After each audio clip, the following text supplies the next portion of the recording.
ایک سورہ کہف جو ہے 7 مرتبہ روزانہ تلاوت کرے، 7 ٹائم تلاوت کرے 7 ڈیز تک، جمعرات کو تھرسڈے کو شروع کریں اور تھرسڈے کو ختم کریں۔ تو گویا کہ یہ 7 ٹائم سورہ کہف کا عمل شروع کر لیں، 7 ڈیز تک کام نہ ہو پھر 7 ڈیز اور بڑھا لیں، پھر اور بڑھا لیں، گویا کہ 7 ڈیز 21 ڈیز تک کا یہ عمل ہے۔ انشاءاللہ زبردست مالی خوشحالی پیدا ہوگی۔ پانی پہ دم کر لیں، پانی گھر میں چھڑکے بھی، شوہر کو پلائیں، خود بھی پئیں، ان کے اگر دکان کاروبار ہے اس وہاں بھی پانی چھڑک دیں اوپر دیواروں پہ، یہ عمل کر لیں خوشحالی کے لیے۔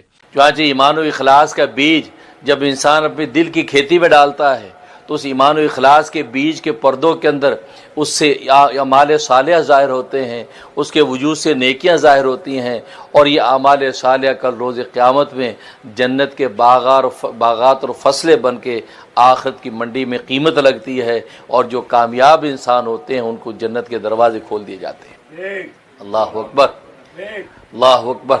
تو گویا کہ یہ طالب دنیا اور طالب آخرت 2 طرح کے لوگ آپ کو اس دھرتی پہ نظر آتے ہیں۔ اس لیے قرآن کریم میں اللہ تبارک و تعالی نے انہی 2 طرح کے لوگوں کا تذکرہ فرمایا۔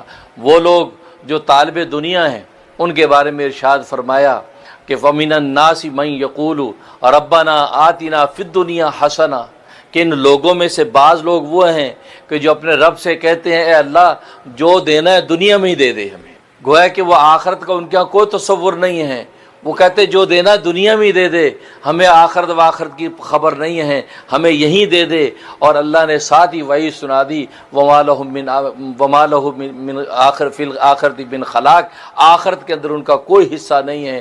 دنیا کے اندر اللہ تبارک و تعالی جتنا چاہے گا ان کو دے دیتا ہے، اب آخرت کے اندر ان کے لیے جہنم کی آگ ہے۔ اور یہ وہ لوگ ہیں کہ خود اللہ تبارک و تعالی فرماتے ہیں کہ ان الذین لا یرجون لقاءنا، کہ بے شک یہ وہ لوگ ہیں کہ جو ہم سے ملاقات کی امید بھی نہیں رکھتے ہیں، ہم سے ملاقات کی ان کو کوئی چاہت بھی نہیں ہے کہ وہ اس مالک اور خالق کو ملنا چاہیں کہ جس نے اتنی خوبصورت کائنات بنائی ہے، اس کائنات کے بنانے والا رب کائنات کتنا خوبصورت ہوگا۔ ہمارا ہر چیز کا دیدار کو جی چاہتا ہے، ہم آبشاروں کو حسن دیکھیں، آسمانوں کی بلندیاں دیکھیں، زمینوں کی وسعتیں دیکھیں، دنیا کو حسن و جمال دیکھیں، پھلوں کا مٹھاس چکھیں، ہر چیز کی تو اس کی تمنا ہے۔ لیکن جس نے یہ سب کچھ بنایا، جس سے سب کچھ پیدا کیا، جسے آسمانوں کو بلندیاں عطا کی، جسے زمین کو وسعت عطا کی، جسے پہاڑوں کو وقار عطا کیا، جسے پھلوں میں مٹھاس و شیرینی رکھی ہے، جسے شہد کو میٹھا پیدا کیا ہے، جسے درختوں کے اندر اور پھلوں اور پھولوں کے اندر حسن اور رعنائی رکھی ہے، اس سے ملاقات نہیں چاہتا۔ دنیا کی نعمتوں پر تو فریفتہ ہوتا ہے، لیکن سب کچھ جس نے بنایا ہے اس سے ملنے کو اس کا جی نہیں چاہتا۔ یہ اتنا دنیا پر فریفتہ ہو گیا ہے۔ ورضوا بالحیات الدنیا، یہ دنیا کی زندگی پر راضی ہو کے بیٹھ گیا ہے کہ اب اس کو کچھ اور نہیں چاہیے، بس دنیا مل گئی، بس خالق دنیا سے ملاقات کی اس کو تمنا ہی نہیں ہے۔ وَتَمَنُّوا بِهَا، اور اس پر مطمئن ہو گیا ہے، اس پر مطمئن بیٹھا کہ بس یہ دنیا مجھے مل گئی، بس یہ ٹھاٹ باٹ مل گئی، بس کافی ہے۔ اسے یہ نہیں سوچا کہ یہ تو دارالفنا ہے، یہ تو عارضی دنیا ہے، یہ تو ختم ہو جانے والی ہے۔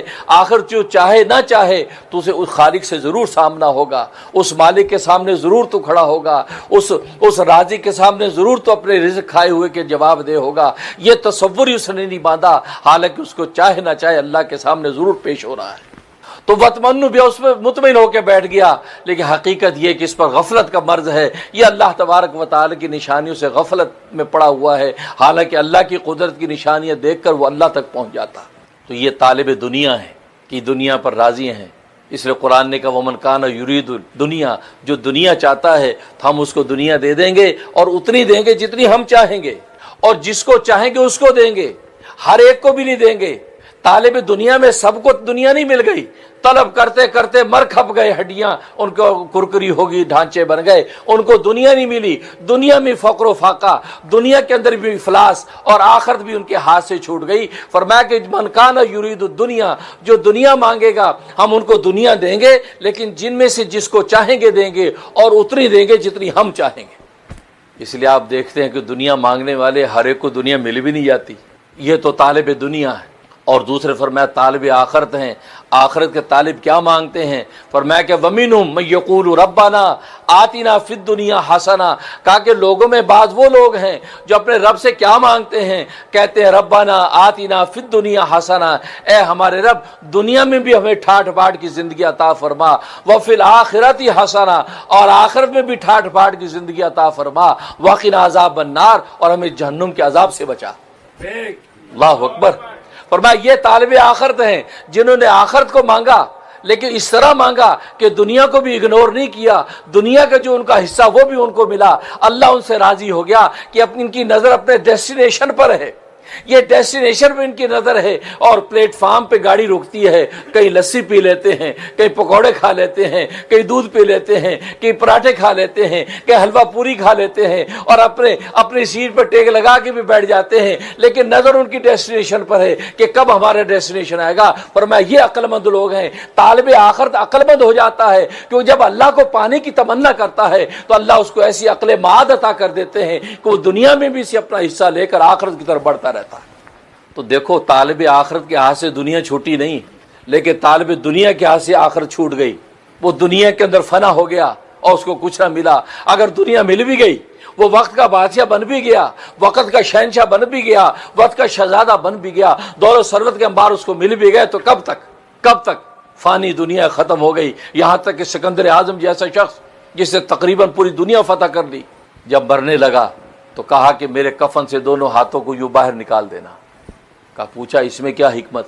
کہا حکمت یہ ہے کہ دیکھنے والے دیکھ لیں کہ سکندر اعظم دنیا میں خالی ہاتھ آیا تھا اور خالی ہاتھ ہی چلا گیا، اس کے پاس کچھ بھی نہیں ہے۔ یہ دولت ثروت کے خزانے، یہ عسکری لشکری طاقتیں، یہ اس قبر کی گڑھے میں میرے کام آنے والی نہیں ہیں۔ میں خالی ہاتھ دنیا میں آیا تھا، کسی ذات نے مجھے برتنے کے لیے پیسہ دے دیا تھا، برتنے کے لیے مجھے مکان دے دیا تھا، برتنے کے لیے مجھے دنیا کا ایک نقشہ دے دیا تھا، اور میں نے اس کو استعمال کیا، اور جب میرے رخصتی کا وقت آیا اس نے سب کچھ لے لیا اور مجھے خالی ہاتھ رخصت کر دیا۔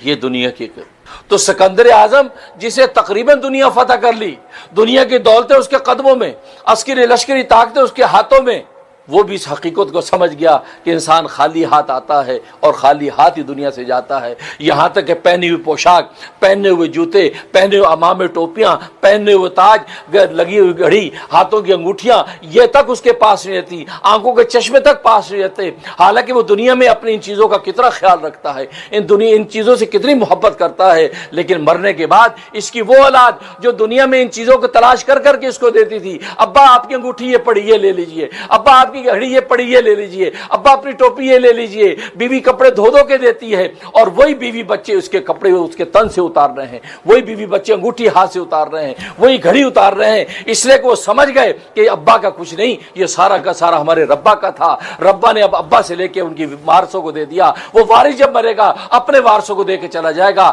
دنیا میں کوئی بھی ہمیشہ کا مالک نہیں۔ یہ حقیقت انسان کو جب سمجھ میں آ جاتی ہے تو پھر وہی سوچتا ہے کہ بس اس دنیا کے اندر جتنا حصہ وہ تو مجھے لینا ہے، اور اللہ نے طے کر دیا، مقرر کر دیا ہے۔ اس میں خود قرآن کریم میں بھی اللہ تبارک و تعالی نے فرما دیا تمہارے دنیا کا جو حصہ ہے وَلَا تَنْسَ نَصِيبَكَ فِي الدُّنْيَا، دنیا کا جو تمہارا حصہ اس کو بھی نہ بھلاؤ، وہ بھی حاصل کرو، دکانیں کھول کر بیٹھو، اپنا رزق ڈھونڈو، ملازمتوں کے لیے جاؤ، اپنا رزق ڈھونڈو، بازاروں میں تجارت کو اپنا رزق ڈھونڈو، زراعت کاشتکاری کو اپنا رزق ڈھونڈو، جو دنیا میں حصہ ہم نے تمہارا اتارا ہے اپنا دنیا کا حصہ بھی حاصل کرو، اس لیے کہ دنیا میں جینے رہنے کے لیے تمہیں دنیا کے اس چند ٹکوں کی بھی ضرورت ہے، لیکن تم اس کو اپنا اصل نہ سمجھنا، اصل تمہاری آخرت کا ہے، تمہاری نگاہ وہاں رہنی چاہیے کہ یہ تو فانی ہے، ہمیشہ کا گھر میرا آخرت کا ہے، میرے کسی قول سے، میرے کسی فعل سے، میرے کسی عمل سے، میرے کسی حال اور قال سے میری آخرت کھوٹی نہیں ہونی چاہیے، دنیا اگر قربان ہوتی تو ہو جائے لیکن آخرت میری کھری کی کھری رہنی چاہیے۔ بس یہ تصور مومن کو مل جاتا ہے، اور یہ طالب آخرت کو آخرت طلب کرنے کی وجہ سے اللہ عطا کرتے ہیں۔ امام اعظم ابو حنیفہ رحمہ اللہ تعالی، آپ جانتے ہیں کہ فقہ کے سب سے بڑے امام ہیں امام اعظم، ان کی کپڑے کی تجارت تھی، بہت بڑی تجارت تھی، مصر تک ان کا ریشمی کپڑا جاتا تھا۔ ایک مرتبہ اپنے غلام سے کہا کہ یہ جو تھان ہے اس کے اندر داغ لگا ہوا ہے، ایک نقص ہے، اور یہ اس کو نقص والی قیمت سے بیچنا، اگر کوئی لینے آئے تو بتا دینا کہ یہ تو یہ نقص ہے اس کے اندر ہے، تو اس کو پھر بیچنا ہے، ایسے نہیں بیچ دینا عام قیمت پر۔ یہ کہہ کے چلے گا نماز کے لیے، واپس آئے، گاہک آیا، گاہک نے سودا لیا تو وہ غلام بھول گیا، اس نے عام قیمت پر اس کو بیچ دیا۔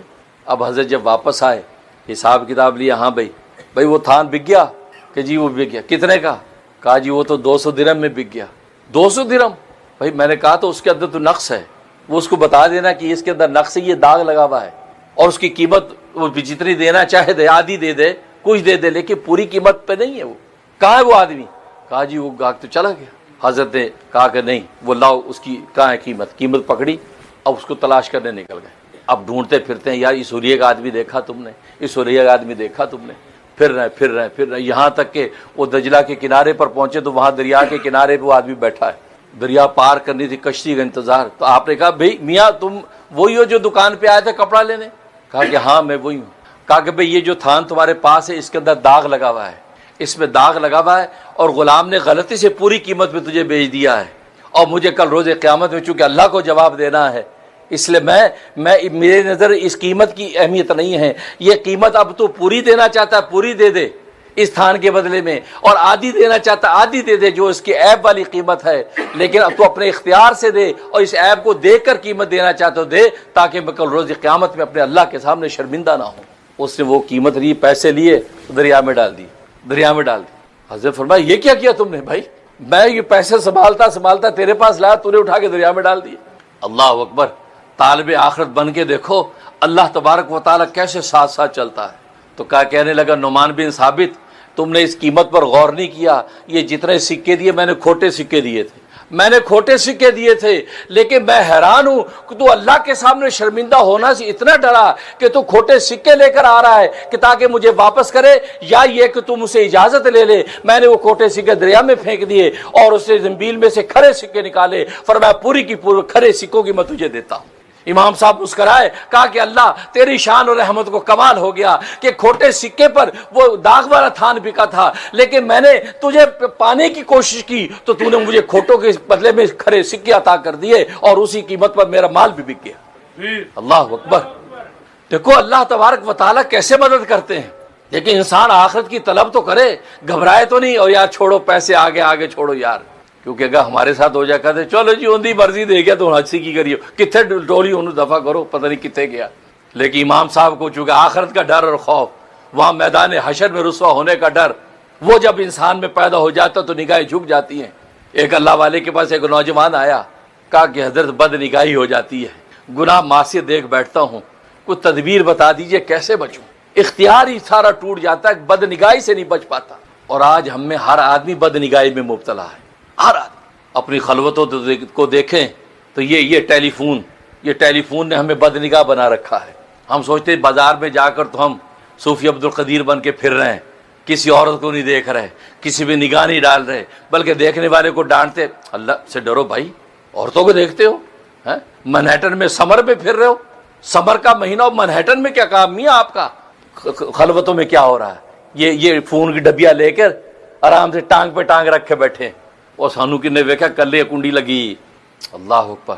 جس اللہ نے پیدا کیا، جسے دیکھنے کی طاقت دی، جسے سننے کی سماعت دی، وہ تمہیں دیکھ رہا ہے۔ وہ خود کہتا ہے اللہ یعلم خائنۃ الاعین وما تخفی الصدور، تم کیا سمجھتے ہو اللہ تمہاری آنکھوں کی چوری کو جانتا ہے، اور جانتا جو تمہارے دلوں میں ہے۔ اس کی نگاہیں تمہاری نگاہوں کو دیکھ رہی ہیں، اس کے کان تمہارے کانوں کو سن رہے ہیں، لیکن آج ہر آدمی بد نگاہی میں۔ کہا جی بد نگاہی ہو جاتی کیسے بچوں؟